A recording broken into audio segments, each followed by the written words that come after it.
abrir um dos shoppings da cidade, e foi assustador ver um shopping vazio no dia 24, saímos de lá, já era 1h30 da tarde, 2 horas, e um shopping vazio, dia 24 pela manhã, eu nunca vi isso, não lembro de ter visto isso nos últimos anos. E o ano de 2016 já se avizinha, trazendo consigo também incertezas, e os economistas preveem mais um ano difícil, em que a crise se consolidará, e talvez só em 2017 é que as coisas começarão a vislumbrar uma melhora. Eu ouvi há 2 semanas um economista dizer, no prisma econômico, no prisma financeiro, para nós especialistas, 2016 já não existe mais. É assustador ver uma coisa assim. Nós nem entramos no ano, e um especialista na área de economia disse, 2016 para nós já acabou. Nós já estamos agora vendo o que será 2017, nossos planos, nossas metas para 2017. E eu acompanho ao longo deste ano algumas pessoas queridas que viveram dilemas, que viveram dissoluções, que viveram crises familiares, que viveram problemas de saúde sérios. Foi um ano em que nós tivemos novamente nos despedir de pessoas queridas que foram ceifados pela morte, que foram promovidos à glória, muitos deles morrendo com Cristo. Um ano que, se pudéssemos, muitos de nós tiraríamos das nossas memórias e das nossas lembranças, mas não é possível.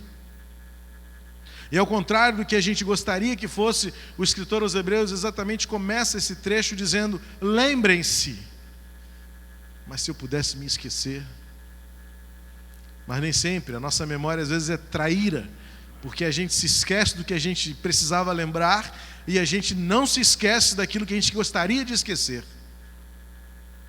Normalmente é assim que a nossa misteriosa mente humana funciona. E o escritor aos Hebreus, no capítulo 10, a partir do versículo 32, ele diz assim, lembrem-se dos primeiros dias em que, depois de serdes iluminados, suportastes um grande desafio de sofrimentos. Na verdade, humanamente, se nós pudéssemos esquecer os sofrimentos, mas o que o escritor aos Hebreus está sugerindo é exatamente a disciplina ao contrário, inversa. Lembrem-se. Lembrem-se do quanto vocês sofreram. E isso tem um propósito didático. O escritor aos Hebreus quer exaltar aquilo que de fato se exalta no meio do que ele chama grande desafio de sofrimentos. É interessante como algumas vezes os escritores bíblicos, eles fazem uma dança com palavras para enfatizar, para dar uma ênfase, para dar um peso àquilo que eles querem deixar muito claro para os seus leitores. E parece-me que o escritor aos Hebreus está dizendo assim, eu sei que não foi qualquer dorzinha que vocês sentiram. E ele usa a expressão, grande desafio de sofrimentos. E ele então vai enumerar quais são esses desafios. No versículo 33 e 34 ele diz, vocês foram expostos publicamente a ofensas e perseguições, e outras vezes vos associastes aos que assim foram tratados. E ele continua, pois não só se compadeceram dos que estavam nas prisões, mas também aceitaram com alegria o confisco dos próprios bens. Ou seja, o escritor aos Hebreus está dizendo assim, o que vocês passaram não foi uma pequena dor. O que vocês passaram foi uma exposição pública, uma ofensa vexatória, vergonha, humilhação. E vocês também tiveram de perderam seus próprios bens. E quando isso não acontecia com vocês, acontecia com pessoas próximas a vocês. Ou seja, o quadro é dramático. E que quadro é esse? É o quadro da fé em Jesus. Surpreendentemente, contraditoriamente, o escritor aos Hebreus está descrevendo as experiências que aqueles que aceitaram a Jesus Cristo, que encontraram a luz em Jesus, passaram a enfrentar. Vergonha, ofensa, perseguição, perdas. Seus bens foram confiscados. Por quê? Porque deviam impostos? Não, porque amaram a Jesus. E porque amaram a Jesus, tiveram de aprender a perder, tiveram de aprender a sofrer, tiveram de aprender a enfrentar toda sorte de desafio e sofrimento. E a gente fica pensando, quão seria bom se nós esquecêssemos tudo isso? E o escritor aos Hebreus vai dizer, lembrem-se. a disciplina da lembrança para trazer à memória, para refrescar na nossa mente a razão de estarmos onde estamos. E nunca nos esquecermos do que somos e de quem somos. E é quando então o escritor parece querer ensinar algo precioso a esses homens e mulheres que tanto sofreram e que tanto sofriam. Primeira coisa que parece-me que ele quer ensinar aqui, eu encontro nesse texto, é que os níveis e os graus de sofrimento são os mais inimagináveis. A impressão que eu tenho é que é uma lista não exaustiva. É uma lista que não tem fim. O escritor faz questão de dizer: foram expostos muitas vezes, e que se isso não acontecia com vocês, acontecia com quem estava perto de vocês, e isso também era sofrimento para vocês. E vocês tiveram de aprender a se compadecer e a viver prisões.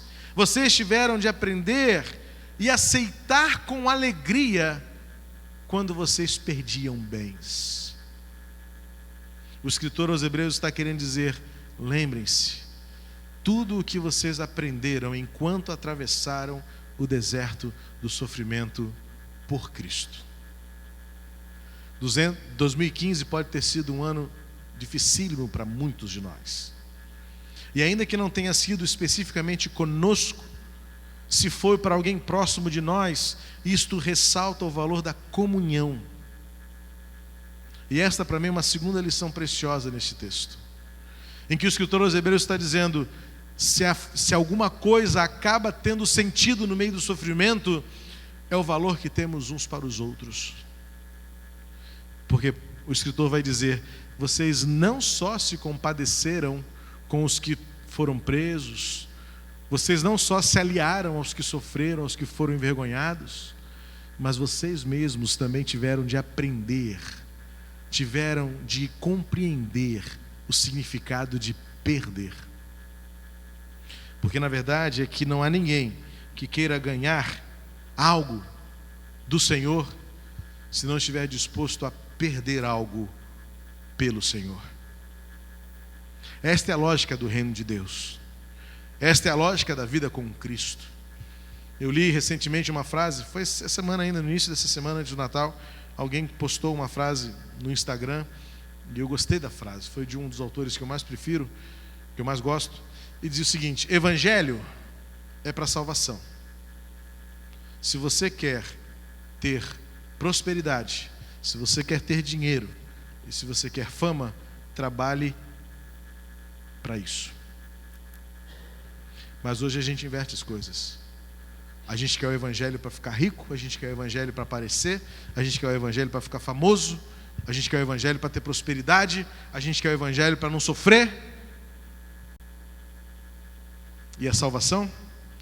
Parece que vale o adágio popular: salve-se quem puder. E nesse conceito de sofrimento que o escritor aos Hebreus está dizendo não há como esquecer, mas há o que aprender. Todas as vezes que enfrentamos um grande desafio de sofrimento, quando passamos pelo vale da sombra da morte, quando atravessamos o deserto da escassez, quando tivemos de enfrentar a agrura do desespero, a aflição, a ansiedade, tudo isso serviu de muitas maneiras para que nós aprendêssemos o valor que temos uns para os outros e que os outros têm para nós. E ele termina dizendo algo bem objetivo nessa questão do aprendizado. Ele diz no versículo 34: sabendo que tendes a posse de algo melhor e permanente. Quando nós sofremos, nós reescalonamos os nossos valores. Visite uma ala do INCA e pergunte àquelas pessoas o que tem importância para elas. Se é a marca de roupa que veste, o carro que usam, a casa onde moram, ou se não seria o tempo perdido com pessoas, ou o tempo perdido com picuinhas. Pergunte a quem está no sofrimento o que de fato tem valor para esta pessoa, e você verá, constatará que a escala de valores e prioridades é imediatamente refeita. Porque quando nós estamos no meio do sofrimento, nós sabemos que o que se perde aqui não tem valor algum comparado ao que se está preparado para ganhar na eternidade. É por isso que o escritor diz: vocês perderam bens aqui, mas sabem que tendes posse de algo melhor e permanente. 2015 foi um ano difícil, foi um ano pesado, foi um ano que voou, mas voou tão rápido quanto profunda foi a luta que muitos de nós enfrentamos. Mas o que o escritor aos Hebreus está desafiando aqueles crentes é: saibam que aquilo que se perde neste mundo não se compara ao que nos está garantido, porque é muito melhor e é permanente. E ele no versículo 35 diz: não jogueis fora a vossa confiança, ela vos trará uma grande recompensa.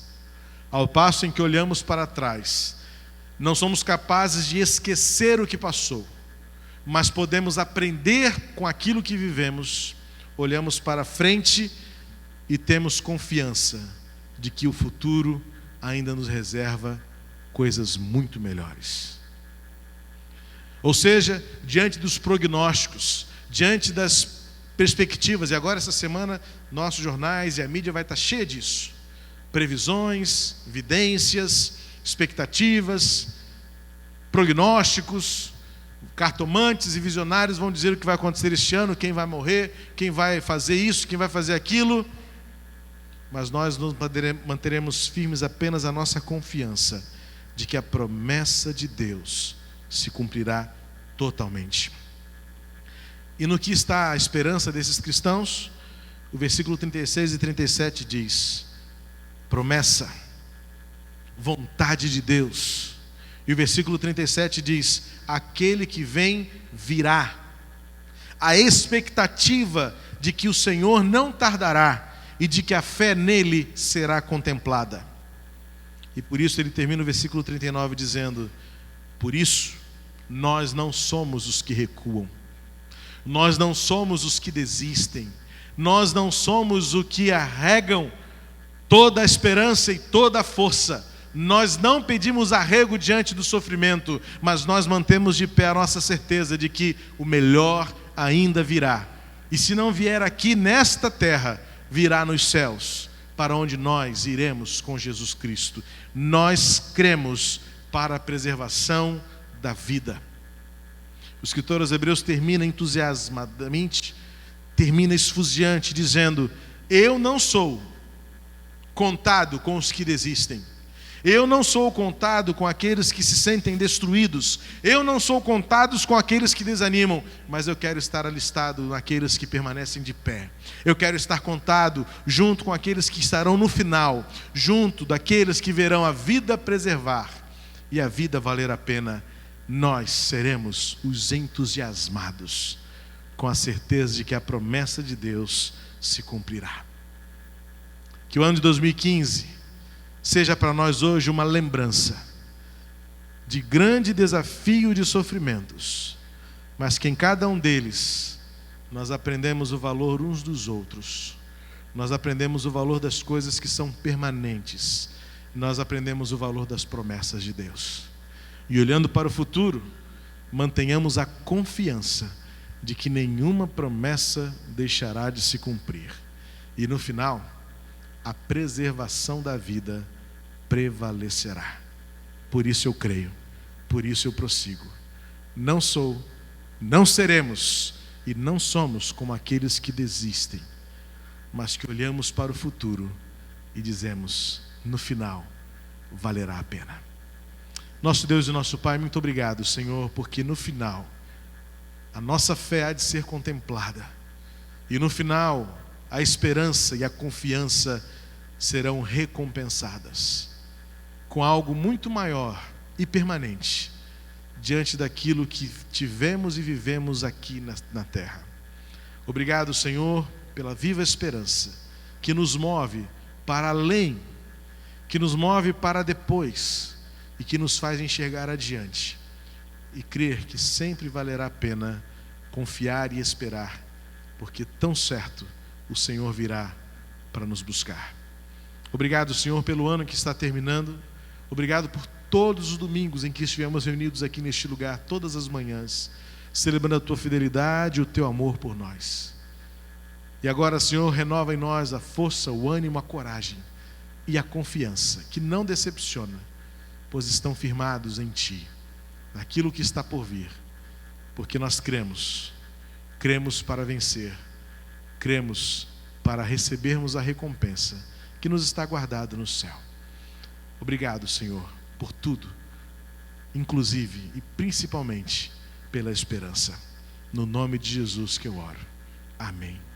Que a graça de Jesus, o amor de Deus, o nosso Pai, a comunhão, a consolação do Espírito Santo esteja sobre nós, pelas lembranças do que vivemos e olhando para o futuro na confiança de que receberemos algo maior e permanente vindo das Tuas mãos. Obrigado, Senhor, por tudo, em nome de Jesus. Amém e amém.